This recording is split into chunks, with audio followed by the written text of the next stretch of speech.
The summer sun beat down as I worked on the front yard of my ranch-style home. I had just finished fixing the fence when I noticed Karen, the infamous HOA president, marching toward me. Clipboard in hand, her heels sinking into the gravel. I knew trouble was brewing. "Open the gate," she barked, pointing at my driveway. "The HOA board has decided we need to inspect your garage for compliance." I wiped my brow, leaning against the fence. "Karen, this isn't HOA property.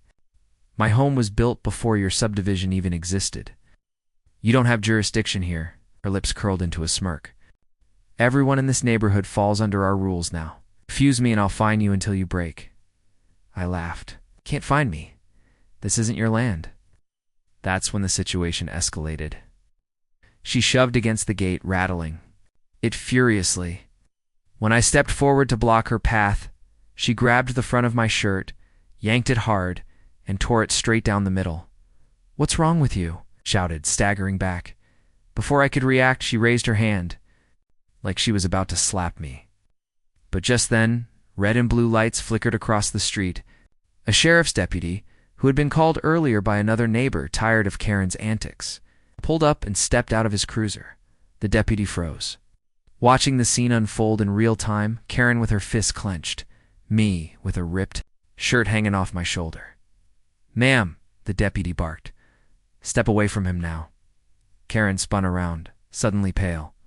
"Officer, he assaulted me. He threatened me." The deputy's eyes narrowed. Funny because I had just watched you tear his shirt. "You're the aggressor here." Her face drained of color. She stammered, searching for words, but the cop wasn't buying it. He ordered her to sit on the curb while he took my statement. I explained everything, how she had been harassing me for months, demanding access to my property she had no right to control.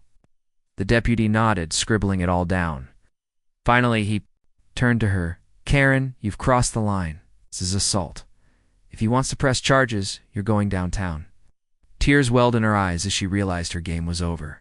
I looked at her, torn shirt still flapping against my chest, and said, "I just want her to stay off my property." The deputy escorted her away, and for the first time in months, my yard felt peaceful. Karen had wanted control, but all she left with was humiliation in front of the entire neighborhood. This story is just the beginning. There is so much more ahead. Subscribe to the channel to join me on this journey.